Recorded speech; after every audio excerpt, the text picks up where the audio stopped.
Welcome to a new episode of Inside the Economist's Mind. Today we're taking a deep dive into a really fundamental tool, something the Australian government uses a lot when it's thinking about new policies. Cost-benefit analysis.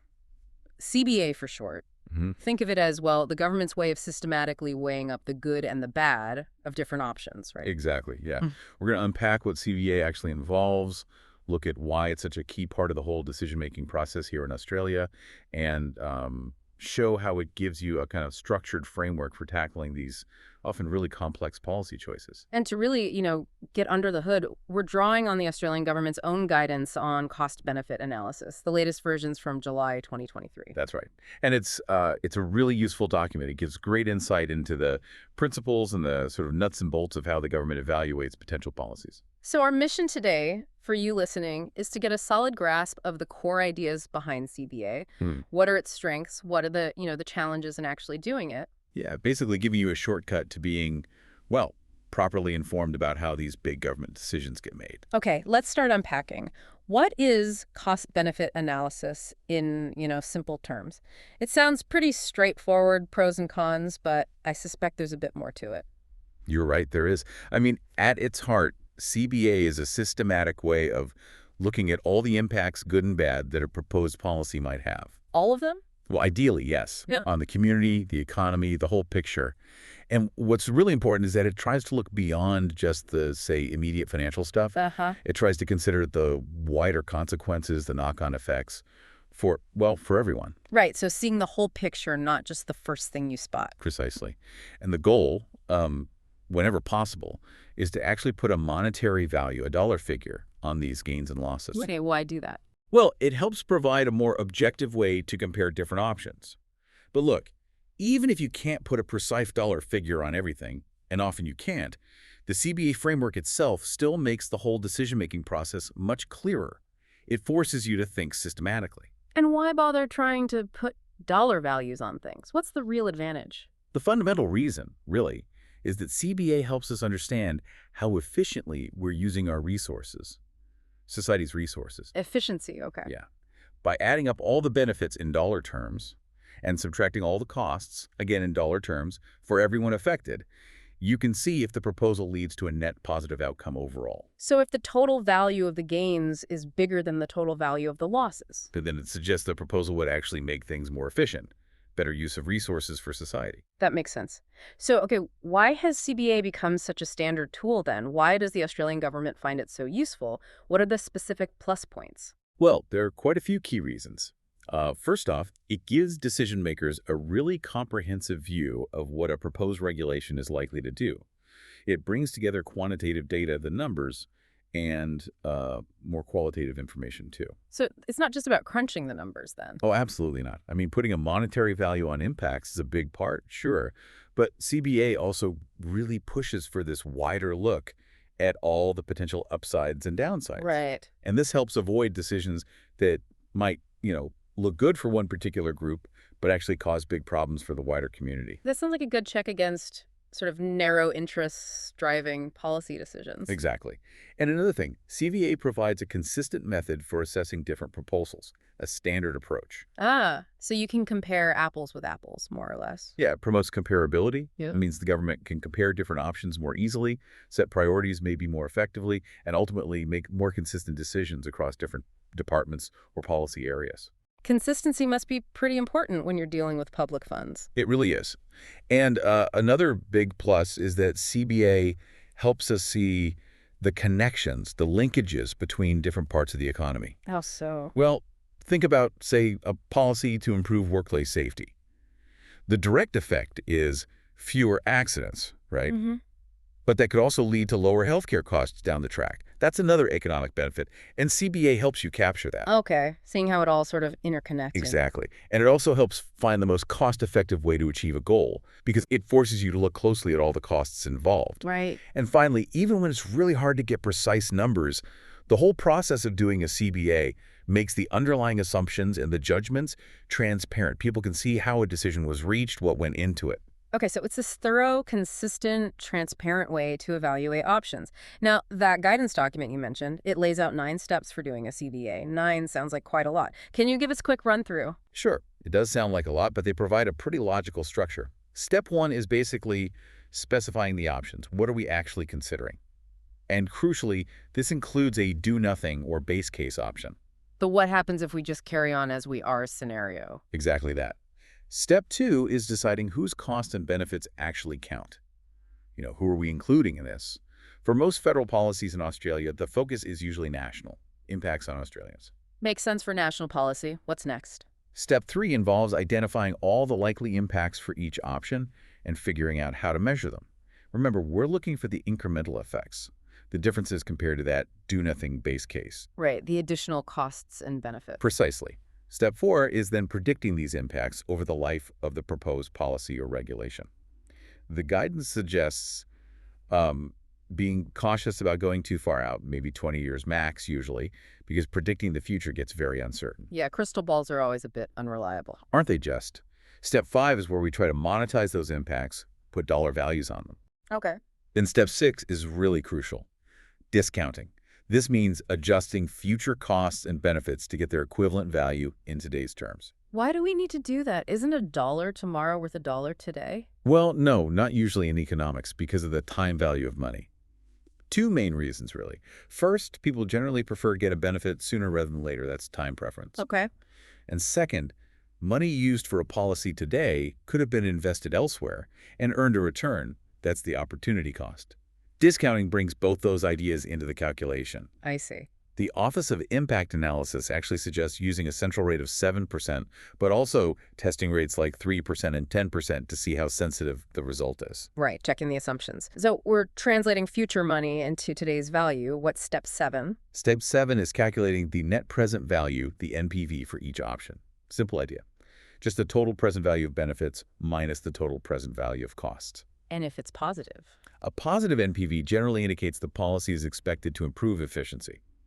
Good use of resources. The bottom line number in today's dollars. Pretty much. Step 8 is sensitivity analysis. This is vital. It means testing how the resulted NPV changes if we vary some of our key assumptions or numbers, Yes. especially the uncertain ones. Like a what-if analysis. Exactly. What if costs are higher? What if benefits are lower? What if we use a different discount rate? It shows how robust the conclusion is. You might look at best-worst cases or change specific variables. Makes sense. And the last step. Step 9 is reaching a conclusion. Based on the NPV, the sensitivity analysis, and any other important factors, you recommend the best option, usually the one with the highest positive NPV, assuming it holds up under sensitivity testing. 9 steps. That's certainly comprehensive. Now, you mentioned earlier, and it seems obvious, it's not always easy putting a dollar value on everything. How does CBA handle things like, say, environmental damage or social impacts or improving people's well-being? Yeah, this is a really critical aspect, and the guidance is clear on it. It acknowledges that many important impacts, environmental, social, cultural, are genuinely hard to monetize accurately. Why is that? Often because there's a lot of uncertainty, or there just isn't a market price for, say, clean air or community cohesion. So do they just get left out of the calculation then? Ignored? No, definitely not. Or at least they shouldn't be. The guidance stresses that all significant costs and benefits should still be identified, described, and if possible, quantified, even if not in dollar terms. Quantify? You mean like counting things? Exactly. Measure the impact in some physical or observable unit if you can. For instance, the expected reduction in tons of a pollutant, or the number of people likely to gain access to a new service. So having a quantity, even without a price tag, is still valuable information for the decision maker. Absolutely. And when putting a dollar value just isn't feasible or reliable, then qualitative analysis becomes really important. This means providing clear descriptions, evidence, case studies, anything that helps decision makers understand the nature and potential scale of these non-monetized impacts. Okay, but what about trying to work out an indirect dollar value? I think I've heard about things like valuing a park based on how much people pay for houses nearby or something. Yes. You're getting into what we call non-market valuation techniques. Broadly, there are two main approaches mentioned: revealed preference and stated preference. Okay. Revealed preference methods look at people's actual behavior in related markets to infer value. So, your house price example is one, how much more do people pay for a house near a park?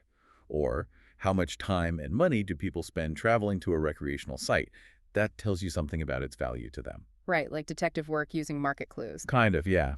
Another example might be looking at what people spend on safety devices, like smoke alarms, to infer how much they value reducing risk. So, following the trail of what people actually do and spend money on, what about the other one? Stated preference. Stated preference techniques use surveys to directly ask people about their values. Common methods are contingent valuation, like asking, how much would you be willing to pay for X?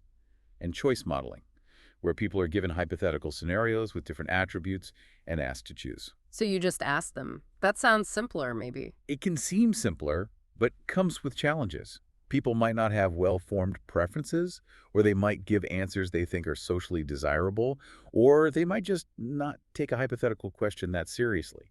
It's what people say they do, not what they actually do. So maybe less reliable than looking at actual behavior. Generally, yes. Mhm. The guidance does note that revealed preference estimates, being based on actual choices, are often considered more credible if they're available and well conducted. Stated preference is useful, especially for non-use values like wanting to know an endangered species exists even if you never see it, but you have to be careful with the survey design and interpretation. What about borrowing values? If someone else did a good study on, say, the cost of noise pollution, can you just use their number? That's called benefit transfer. And yes, it can be a quicker, cheaper option than doing a whole new valuation study from scratch. You might take an estimate for, say, the value of travel time savings or the value of a statistical life from existing literature. Value of a statistical life. We should probably talk about that one. Yes, but just on benefit transfer first, the guidance is pretty strong on being cautious. You really need to justify why that borrowed value is appropriate for your specific context. Is the original study high quality? Are the populations similar? Are the contexts comparable? You have to scrutinize it carefully. Right. Do your homework before just grabbing a number off the shelf. Exactly. So yes, the value of a statistical life, or VSL, is a key concept in CBA, especially for policies related to health and safety. It sounds a bit jarring, doesn't it? Putting a dollar value on life. It does sound jarring, and it's really important to be clear what it is not. It's not the value of preventing the death of a specific, identifiable person. Okay. So what is it then? It's an estimate of how much society, collectively, is willing to pay for small reductions in the risk of premature death across a large population. It's derived, usually, from those revealed preference studies looking at how much extra people are willing to pay for, say, a slightly safer job or a car with better safety features. It's about valuing risk reduction, not individuals. Okay, that distinction helps. It's about small changes in risk for lots of people, adding up. Now, CBA seems very focused on the total picture, on efficiency of the biggest net benefit overall. But what about fairness? Does it care who pays the costs and who gets the benefits? That's a fundamental question, and the guidance is quite clear. Standard CBA aggregates everything up. It adds all the benefits together, adds all the costs together, and compares the totals. Yeah. It implicitly assumes a dollar is a dollar, regardless of whether that dollar goes to someone rich or someone poor. So a policy could have a positive NPV overall, meaning total benefits outweigh total costs. But those benefits might go mainly to one group, while the costs fall heavily on another, perhaps more disadvantaged group. Yes. So CBA itself doesn't really tell you if a policy is fair. No, its primary focus is efficiency, maximizing the size of the overall economic pie, so to speak.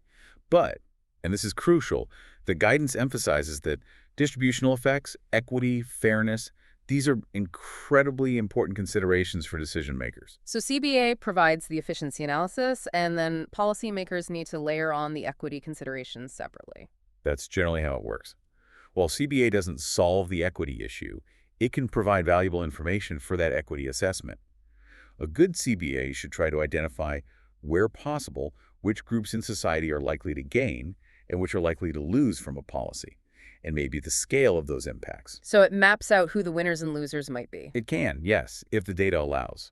That information then helps policymakers weigh up the efficiency gains against any potential fairness concerns and decide if, perhaps, other measures are needed to compensate losers or address unfair outcomes. Makes the trade-offs clearer, hopefully. That's the aim. The guidance also briefly mentions the tricky issue of future generations. It suggests that rather than just fiddling with the discount rate to account for long-term impacts, It's better to explicitly consider the effects on future generations as a separate point. Right. Tackle that head on rather than burying it in the discount rate maths. Seems to be the recommendation. Okay. So, before we wrap up, are there any common traps or mistakes people should be aware of when they see or hear about a CBA? Things that can go wrong. Oh, definitely. The guidance highlights a few common pitfalls. One big one is downplaying or even ignoring significant social or environmental costs and benefits just because they're hard to monetize. The if you can't count it, it doesn't count problem. Exactly. It's vital that easily measured financial impacts don't automatically overshadow other really important factors, like community disruption from a big infrastructure project, for example. Those need to be properly described and considered, even without a perfect dollar figure. Good point. What else? Another classic mistake is double counting benefits. For example, claiming both the time saved by commuters and the increase in nearby property values from a new train line as separate benefits. Because the higher property values probably already reflect the benefit of saved time. Precisely. The property value increase is likely capturing or capitalizing the value of improved accessibility and time savings. You can't count both as if they're independent gains. Got it. Any others? Yeah, a really common one is using a simple before and after comparison instead of the proper with and without comparison. What's the difference? Well, before and after just looks at the situation before the policy and after. But lots of other things might have changed in the meantime. A proper CBA compares the world with the policy implemented against the world without the policy that do nothing, base case we talked about. That isolates the policy's true impact. So getting that baseline right is critical. Absolutely crucial. And one more technical one. Using the wrong discount rate, specifically using a risk-free rate to discount benefits and costs that are actually quite uncertain or risky. The discount rate should ideally reflect the riskiness of the flows you're discounting. Right? Important technical details to get right for a reliable result. Okay, so let's try and pull this all together. It really sounds like cost-benefit analysis is, well, a pretty indispensable tool for governments, isn't it? I'd say so, yeah. It gives this structured and, where possible, monetized way to assess different policy options, carefully weighing up costs against benefits, looking at the whole community. Encouraging that comprehensive view and transparency, too. Even when you're grappling with those difficult-to-value impacts or thinking about fairness, it's not perfect, no system is, but it provides a really valuable framework. And hopefully, by understanding these core principles of CBA, you, listening, now have a better framework for thinking critically about policy debates. You can understand the kind of economic logic that might be underpinning government decisions you hear about. Yeah, you can approach those discussions about new regulations or big projects with a clearer sense of the analysis that, well, hopefully went into them. So here's a final thought for you to mull over. Think about a recent policy decision you've encountered, maybe something in the news or locally. How do you think a cost-benefit analysis might have influenced that decision? And perhaps more interestingly, what non-monetized factors, social, environmental, ethical, do you think played a big role? How could those have been weighed up alongside the purely economic figures that a CBA focuses on? It really highlights that complexity, doesn't it? How CBA is just one important piece, but not the whole puzzle in real-world decision-making.